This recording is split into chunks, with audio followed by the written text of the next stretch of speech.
Sveiki. Noriu paaiškinti apie getLine komandos naudojimą ir whitespace komandos naudojimą. Kas čia parašyta, jūs galite patys pasiskaityti, o aš pradėsiu iš karto nuo užduoties ir užduoties skaitimą rodydamas paaiškinsiu, kaip veikia šios komandos. Kokia tai yra užduotis? Mums reikia programos, kuri nuskaitytų krepšininko vardą, pavardę, pelnytų dvitaškių, tritaškių ir baudų skaičius ir atspausdintų, kiekgi jis surinko taškų. Na, dabar kaip žiūrime į duomenų failą, tai matome, kad pirmos eilutės mums skaičiavimuose nereikia, ją reikėtų praleisti, o toliau skaityti krepšininką iki kabletaškio. Yra tokia situacija, kad krepšininkas gali turėti, pavyzdžiui, du vardus. Tai mes nesam tikri, ar tai yra tiesiog vardas ir pavardė, o gal du vardai. Na ir būtent apie tai aš dabar pakalbėsiu. Štai čia turime CodeBlocks pasiruošę darbui. Ir nuo kogi reikia mums pradėti. Pirmiausia, kaip visada, mes pasiruošėme failą skaitimui. Čia aš darau tokius trumpus paaiškinimus, dėl to dirbu be funkcijų, jeigu kam kiltų klausimų, kad suprastumėt patį veikimą.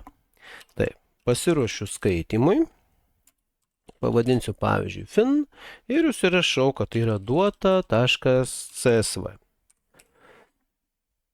Dabar žiūrime į duomenų failą ir matome, kad pirmiausia man reikėtų praleisti pirmąją eilutę. Tai pirmos eilutės praleidimui susikuriu atskirą string tipo kintamąjį, pavyzdžiui pasirašau antraštę ir skaitau visą eilutę su komanda getLine. Iš failo paimam antraštę ir perskaičiau. Tai tokiu atveju gaunasi, kad aš pradėdamas nuo čia viską perskaičiau ir peršokau tiesiai prieš vardą. Toliau, ką man reikės skaityti, dabar jau reikės skaityti vardus. Vėlgi, nėra pasakyta, kiek yra tų krepšininkų.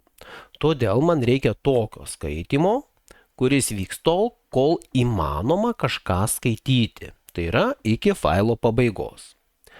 Aš galvoju, kad man būtų patogu skaityti vardą, na, o už vardo persiskaityti tuos jo įmestus metimus. Pradėkime nuo to, kad susikuriu kintamąjį vardas ir dabar suku ciklą while tol, kol galiu. Ir kaip atrodys mano getLine komanda. Jeigu aš parašyčiau tik tais štai tiek, tai man programa skaitydama vardą darytų blogai, nes perskaitytų visą šitą eilutę. Kadangi aš nenoriu visos eilutės, o noriu tik tai sportininko vardo pavardės iki kabletaškio, aš į getLine komandą galiu įvesti papildomą parametrą. Kaipgi dabar veiks komanda? Jis skaitys iš failo vardą iki artimiausio kabletaškio, to kabletaškio nesaugos, bet jis bus vis tiek perskaitytas. Ką aš turiu omenyje, kad kai skaitys krepšininką iki kabletaškio, saugos tik tai krepšininką, kabletaškį perskaitys, niekur nesaugos ir atsistos tiesiai prieš penketą. Ką reikėtų daryti toliau? O dabar jau skaityti tuos taškus. Tai, sakykime, galima įvairiai vardinti, tai bus kas? Pirmiausiai pagal sąlygą, palaukit, tuoj tik tais aš pasitikrinu, pagal sąlygą, kas turėtų būti, taip, dvitaškiai, tritaškiai ir baudos. Tai, sakykime, taškai 2, taškai 3 ir taškai 1. Na, galima ten įvardinti, na, sakykime, ir baudos, čia jau kam patogu ir kam aiškiau. Ir dabar iš failo, dar vieną smulkmeną praleidau, ir būtinai mums reikalingas simbolis, kad perskaitytume štai šiuos kabletaškius. Na, o dabar belieka tik tai atlikti patį skaitimą, tai yra iš failo skaitome taškai 2, tada skaitome simbolį, tada taškai 3 ir tada skaitome kitą simbolį ir tada taškai 1. Truputėlį sumažinsiu, kad tilptų. Štai taip.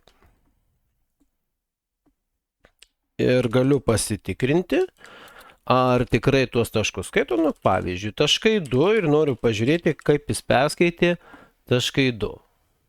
Ir perskaitė 5, 9, 7. Kaip matote, 5, 9, 7.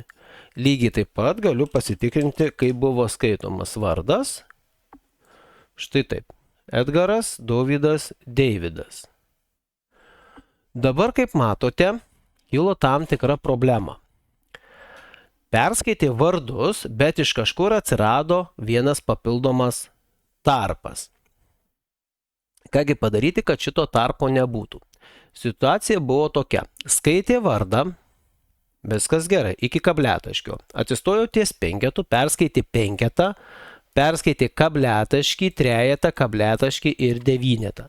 Tai yra, šita eilutė puikiai dirbo. Bet perskaičius devynetą, nu, jeigu galima vadinti taip žymeklis mūsų, atsistojo už devyneto ir laukia kitos komandos. Kita komanda yra ciklui sukantis iš naujo vėl getLine, skaito iš failo vardą iki kabletaškio. Ir pasidarė tokia situacija, kad skaito štai čia padėta Enter, na, aš dabar tarpą padėjau, kad būtų aiškiau, bet čia yra Enter ir skaito iki čia. Reiškia, gal be tarpo galima tai padaryti, palaukit sekundę. Va, čia be tarpo, dabar Enter pažymėjo. Tai tas Enter klavišas yra įtraukiamas į vardą, kas yra nelabai gerai. Nes kaip matėte, man paleidus programą atsiranda papildomi tarpai, nes jis Enter skaito kaip papildomą simbolį.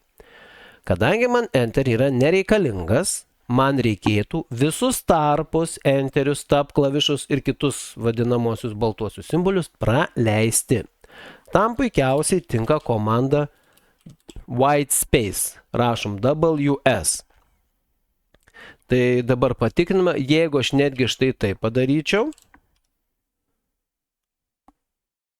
Kaip matote, vardus perskaitė puikiai. Kodėl? Todėl, kad white space reiškia šitą dalį praleidžiam.